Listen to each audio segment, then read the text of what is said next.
Dian Fossey. Rings a bell? Not really. Who was Dian Fossey? What did she do? Why did she do it? And finally, how did she impact our world throughout time? That is our central idea. Have a look at this picture and maybe you can guess. Now that you have a light bulb in your brain, let's light it up by bringing out Piper the gorilla.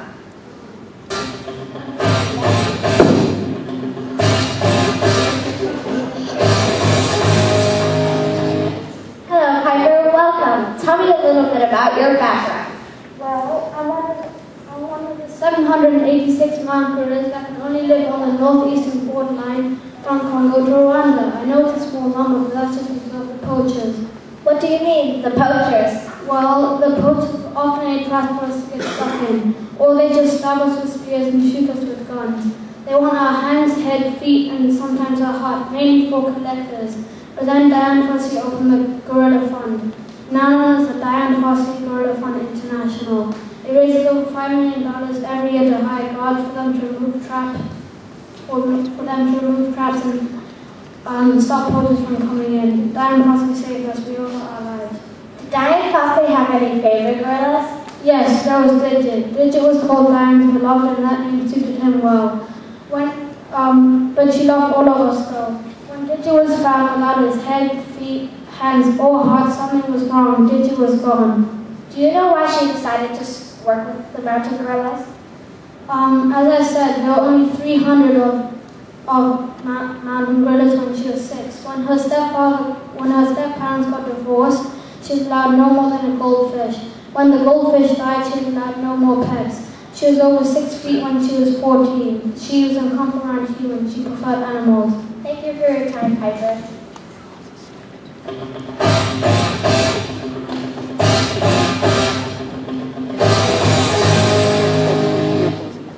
Breaking news! Dian Fossey has just been found dead in a cabin with Puma shitty blows on her face and 2 on her head. Oh no is right. She did many things for the world. What she is the most known for is opening the Digit Fund. That raises money to pay guards for the mountain gorillas. She paid guards to protect the mountain gorillas, including using the money the fund has raised. She was the director of the Koza Crippled Children's Hospital in Louisville before she even knew about mountain gorillas. She also raised money for African children to go to school. I'll be back later with more news.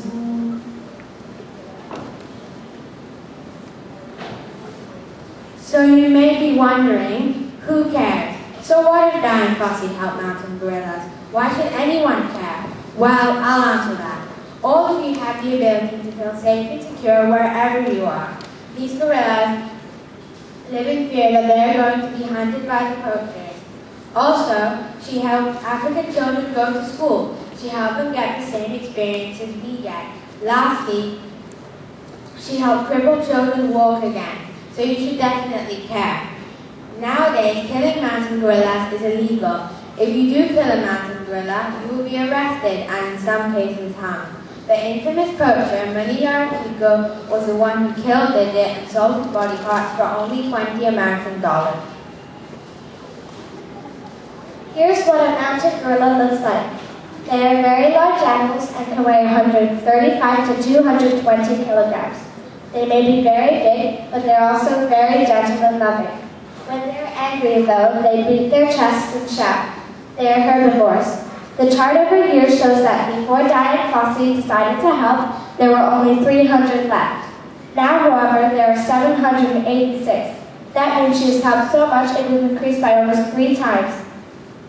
Did you know that mountain gorillas are our closest relatives? They share 98.6% of our DNA. Look, don't we look alike? Anyway, have a look at this video.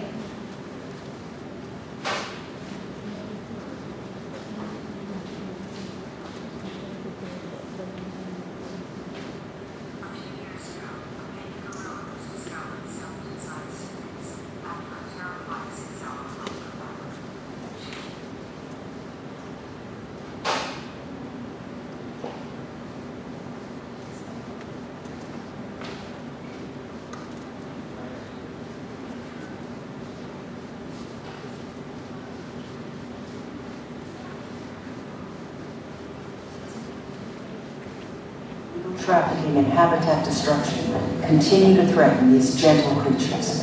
By supporting the Dying Fosse Gorilla Fund, you can help change that. Today, that baby gorilla is thriving, and with your help, we can work toward a future where her species will thrive as well. Thank you. Baby mountain gorillas are slightly larger than human babies, but just as playful. Male babies try to beat their chests like their fathers. They often practice their fighting skills at each other and play as well. If you look into the face of a mountain gorilla, it seems that they know you, as they are so human-like.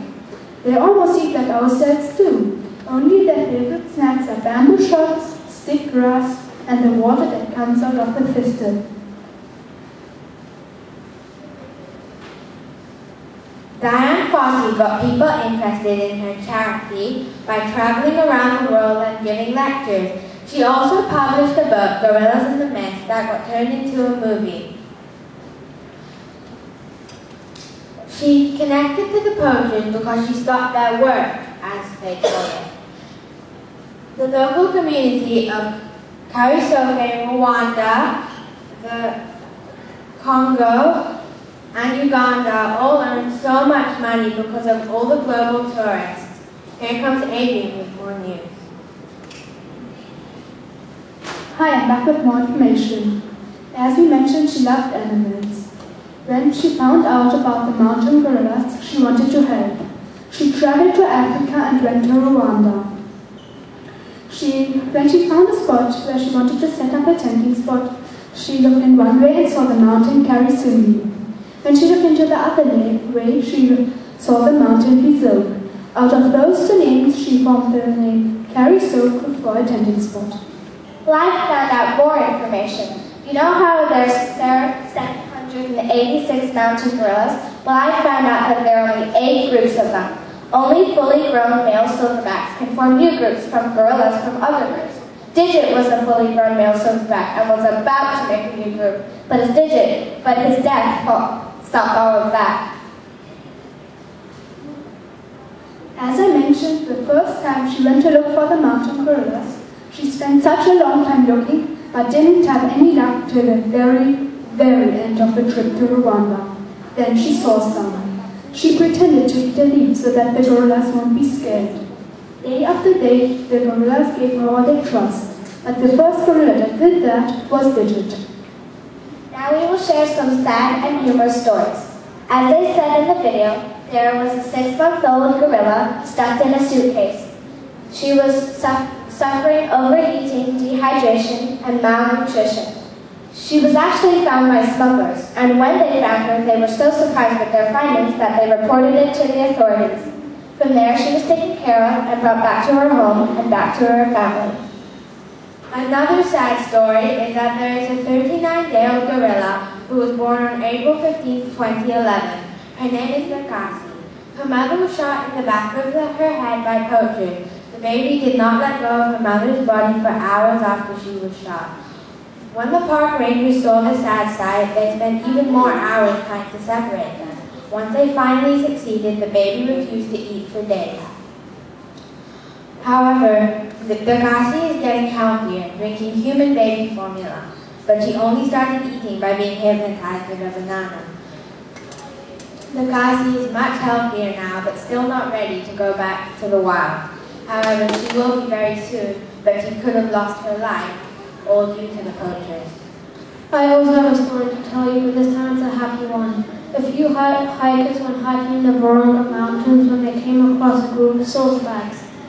The instructor told them to sit down, and they did. The fully grown male silverback walked over them and took his hands and touched their knees. Suddenly, jumped over the hikers and started rubbing shoulders with the hikers. As you can see from Laura's and Tarina's stories, people are so cruel to these sweet animals. Lucas' story shows that these animals are so gentle and calm. Keep donating to mountain gorillas and keep them under your care. They are part of how we are humans. It's time to look out for each other. These animals are so sweet, you can't resist them. Please help saving these sweet animals. And And remember, one person like Diane Fossey can make a huge impact. Diane Fossey did her bit. It's time we did ours. These gorillas aren't her responsibility anymore. They're ours. So please donate at gorillafund.org. Thank you for listening.